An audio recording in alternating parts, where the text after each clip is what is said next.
My name is Abi. Welcome to the user. This is your only number one place where you can learn about virtual assistant tips. And today we're going to be talking about communication skills. And what are communication skills? Communication skills is very, very essential for you as a virtual assistant. It's something that you need to know before you go in a virtual assistant.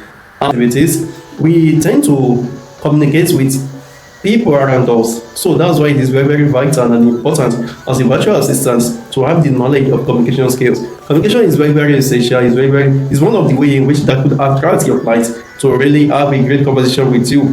So now let's dive into what communication skills is. As a virtual assistant, you should be able to write clearly, listen actively, and respond professionally. And today we are going to look at good communication means and what are good communication means. Being clear to respond to your client. When your client send a particular message, you should be clear that it's okay. This particular message that this person sent, you should be able to understand it, clearly understand it before you give a response to it. Now I'm going to be talking about good communication is, and good communication is being clear and professional in messages. You have to be clear. Your message that you are sending to your client should be clear, should be understandable. So the particular message you are sending should be understandable to your clients. So you should be clear in your message when you are talking or writing a message to your client. That is part of being a professional writing. So you're writing, you're talking, everything should be clear to your client. So you should know where you are heading to. Responding quickly and politely. When sending a message, when your client sends you a message, you respond quickly to it. Yes, you should respond quickly to it, and your reply should be swift. You should be swift in responding. And then about good communication, you have to be clear and professional in messages. When you are sending a message to your client, it should be clear. Your message should be clear and should be professionally written. Another one is you should be responding quickly and politely. When you are responding to your client, you should be quickly to respond. Yes, you should be quick to respond so that there won't be this gap between you and your client. The next one here is understanding client's needs. You should be able to understand your client's needs. When you are talking to your clients, when you are with your clients, you should be able to understand where he's going, where he's heading to. So, and in as much your communication should be clear as well with him. When he is directing you or giving you any good communication means being clear and professional in messages. When you are sending a message to your client, your message should be clear and professional.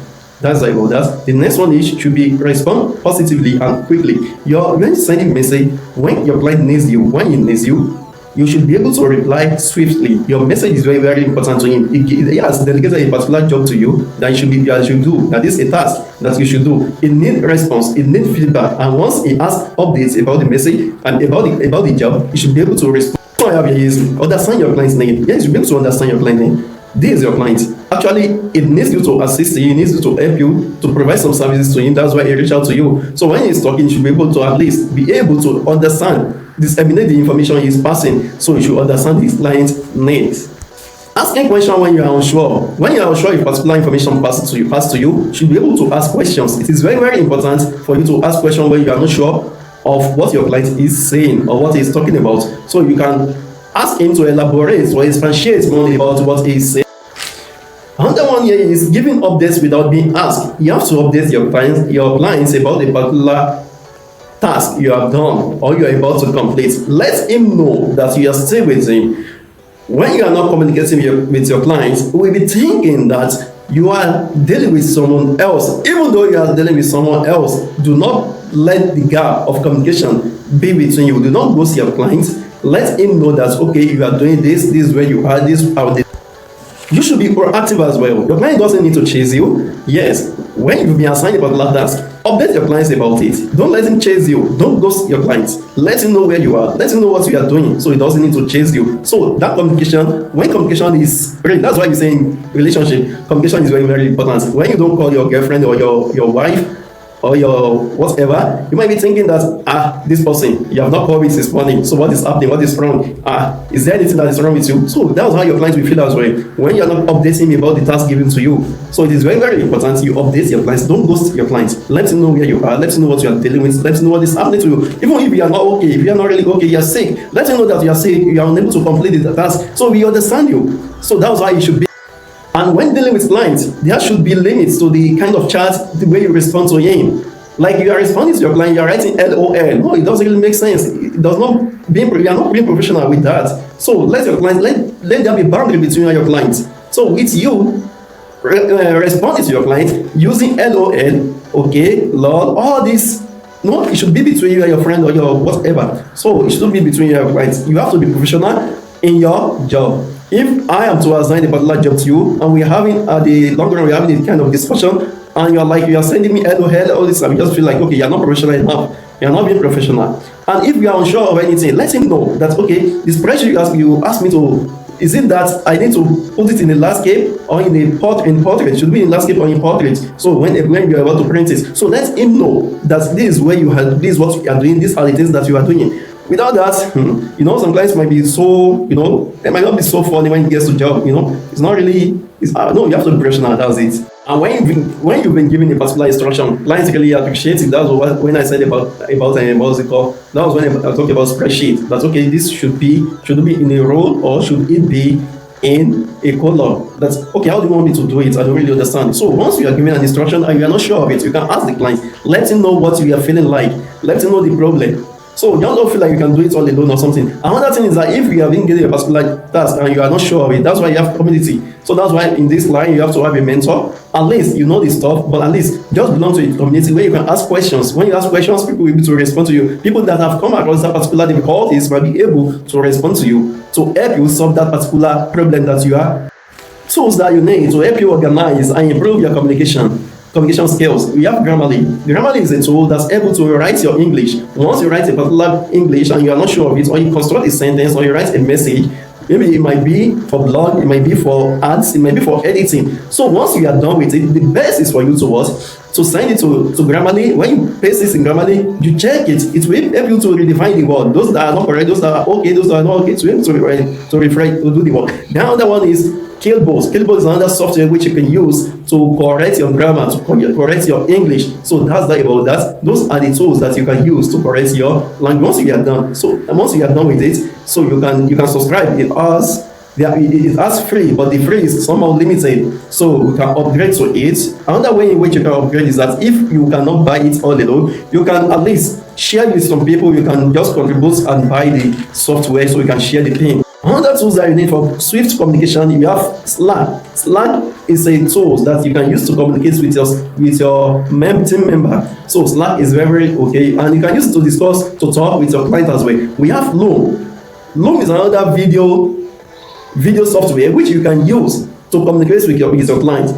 I can remember some times ago I was asked to introduce myself using Loom or YouTube. So I chose Loom. I use Loom. I can see many people as well use Loom to submit their projects about that particular job. So you can use it for introduction, for that particular person to know you, to know who you are, what you can do, to know about your abilities, to know about your skills. The other one that you need is Zoom. Zoom is a way of communicating with your clients.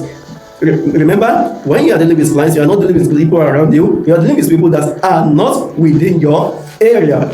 So you have to make a way in which you can have a kind of swift communication with them. So Zoom is a software which you can use to have conference meeting with your clients. Another one is Google Doc. Google Doc, you can use it to delegate work. You can send it once you are done with a particular job or task. You can send it to your client. Yes, you have to copy the link. That is the way in which you can copy the link. In one of my videos, I have it there where you can learn how to use Google Doc, so you can share your work to him and he can verify that okay, actually you've done this work. Another one is you can have your templates. Once you have your template down, so if you are to discuss or have anything with any clients, you can just give him the sample of your work. So once you have that template, and you might not even give it to your clients, and once you have that template, it can make your work more easy.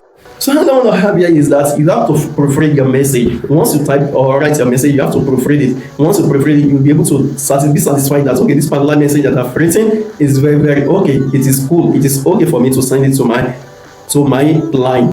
As a virtual assistant, common mistake you need to avoid. Once you have done something wrong, or there is a mistake between you, or there is a kind of misunderstanding between you and your client, we are human beings, we are bound to make mistakes. So the next thing you have to do is just for you to apologize. Do not over apologize. It doesn't really make sense for you to over apologize. Why will you over apologize? You just have to apologize that okay, I'm sorry for this, it will not repeat itself. And the next one is you have to ghost your client.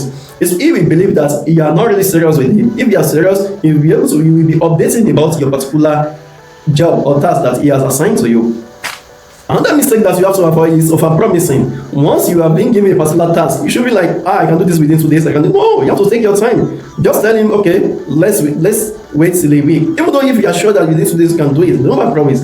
And you know the clients will have the mind that, okay, this particular job that I've given out, it will just take 2 days. And maybe, you know, there are some unforeseen circumstances that may come around. You know, the issue of electricity, the issue of maybe your phone, some of your gadgets might be faulty. So you don't have to promise, give me a promise that, by 2 days, I will be done with your work. No, you don't have to overpromise. This is not really cool as a virtual assistant. Those are the things that you need to understand. These are the things that you need to know to make sweet. How to improve your communication skills.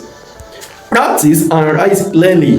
Less fluff and more clarity. Yes, you don't have to, you know, once you are writing, you have to be clear with what you are writing. You as an individual as well, read whatever you have written. You can ask someone that's, okay, please, this thing that I've written, I want to know maybe it is okay or not. Because just write it and send it to someone or read it for someone. So you have people around you that are more knowledgeable than you. You don't know we are learning every day. Nobody is an island of knowledge. So that's about that.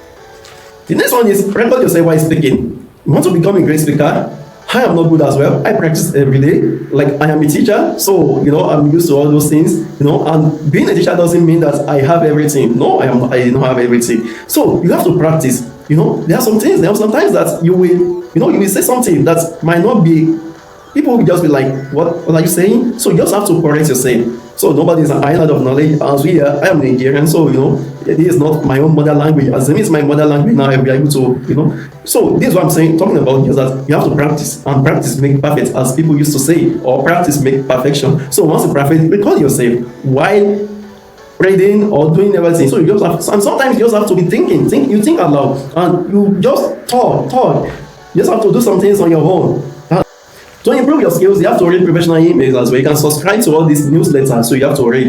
And sometimes you can go to TED Talk and listen to TED Talk, so in order to improve your speaking. And sometimes you can as well, while listening, you can imitate them. With that, you will be able to improve yourself. Another thing is you need to ask for feedback. It is very, very essential. It is very, very compulsory. So that feedback will make you feel alright, it make you feel good, it make you feel satisfied. That's why you will see some people with poor rating. So you have to rate them from the scale of 1 to 5 or the scale of 1 to 10. So that feedback is very, very essential. You ask for feedback for your clients. That's why on Upwork and other platforms like that, you can tell your clients to rate you. And once they rate you, other clients that will communicate you, you have that confidence in you. Yes, that this person is very, very this person is very, very cool to work with. So to wrap it up, as I was saying this morning, the communication is not just a tool, it is a weapon that makes you to align with your client. It is a weapon that stays you glued to your client, that makes you glued to your client, and it's a weapon that sells you as an individual. Yes, it sells you, make you to sell yourself. You should be free with people, it makes you to be free, and you know, communication, once you are professional with what you do, people respect you, and they would like to work with you because the way you communicate. And sometimes you might even do a particular job or a task, and you might not be able to get it correctly. You might not do it the way your clients like it, but with the way you communicate, you will see that you are someone that really understands what you are doing, that you know what you are doing. So it might just put you through. So communication is very, very good, and is a skill that which everyone need to improve on, that which everyone need as well. So, you know, that we need to, it's something that we cannot do without. Communication is a key. Is a key.